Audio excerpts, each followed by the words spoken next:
Kemudian setelah itu Allah sebutkan nasihat Luqman kepada putranya. Wa idz qala Luqmanu li binihi wa huwa ya'idhuhu.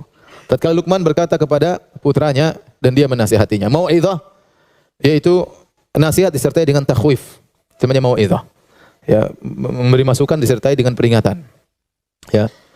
Disertai dengan peringatan, ya. Wa huwa ya'idhuhu. Ada yang mengatakan anaknya ini musyrik. Ada yang mengatakan anaknya musyrik, ada yang mengatakan Luqman ini istrinya juga musyrik. Ya. Tapi Luqman kemudian mendakwahi mereka, akhirnya mereka masuk Islam.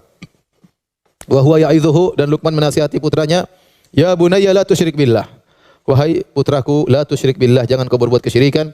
Inna syirka la dzulmun azim. Sungguhnya syirik adalah kezaliman yang sangat agung, ya. Di sini Luqman membuka nasihatnya dengan berkata, ya bunayya, wahai putraku. Ini kita orang tua harus ingat, ya. Kalau kita panggil anak kita dengan kata yang terbaik, ya. Bahkan Luqman tidak berkata ya ibni, tapi ya bunayya. Bunayya itu tasghir, dalam bahasa Arab itu menunjukkan kasih sayang, ya. Kata-kata yang menunjukkan kasih sayang luar biasa dari seorang ayah kepada anaknya, ya. Bahkan jika anaknya kafir seperti kata Nuh alaihissalam, ya bunayya irkam ma'ana. Nuh berkata kepada putranya yang kafir, yang membangkang bapaknya, yang menghalangi dakwah bapaknya, ya, yang bergabung sama orang kafir, itu pun Nabi Nuh berkata ya bunayya, wahai putraku. Ya. Dia tidak mengatakan Bahlul. Belum tobat juga, sebentar lagi mampus, sebentar lagi enggak. Dia tetap mengatakan ya bunayya, ya. Nah, kita kadang-kadang emosi kita enggak panggil dengan putraku, kita panggil namanya terkadang, ya. Terkadang kata-kata yang tidak pantas didengar oleh anak-anak, ya. Maka tetap kita jaga. Ingat, para ulama mengatakan anaknya ini musyrik. Anaknya siapa? Luqman.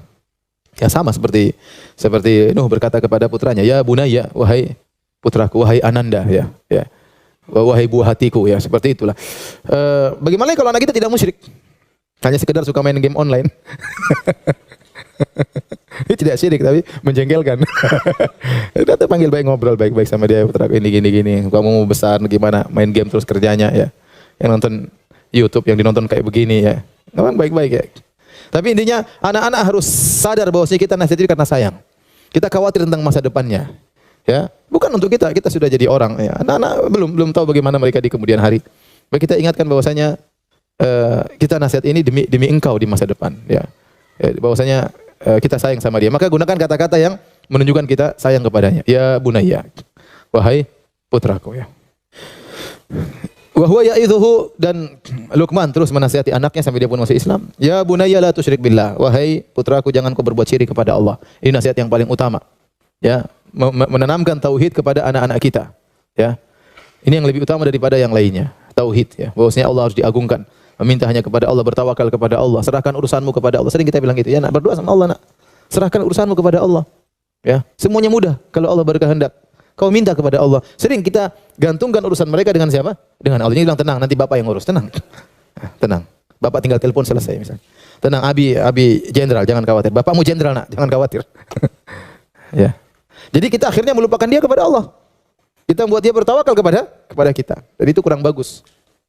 Sehingga dia bertawakal kepada bapaknya, bersandar kepada bapaknya, bersandar kepada kekayaan harta bapaknya dan yang lainnya. Maka seorang menanamkan tauhid, nilai-nilai tauhid kepada anaknya, ya. Bahwasanya mintalah kepada Allah. Bapak akan membantu, tapi kau minta kepada Allah. Abi akan usahakan, tapi kau berdoa kepada Allah Subhanahu wa taala. Ya, sudah minta kepada Allah belum? Ya, sering latih diri dia untuk meminta kepada Allah, untuk bersandar kepada Allah, untuk meyakini bahwasanya tidak mungkin berjalan kecuali dengan izin Allah Subhanahu wa taala. Ingatkan dia tentang ketergantungan kepada selain Allah. Orang-orang ketergantungan kepada mayat-mayat, kepada wali-wali, ya. Kepada benda-benda mati, ya. Pada para nabi, ini semua kesyirikan. Inna syirka la dzulmun azim, sungguhnya kesyirikan merupakan kezaliman yang besar, ya. Karena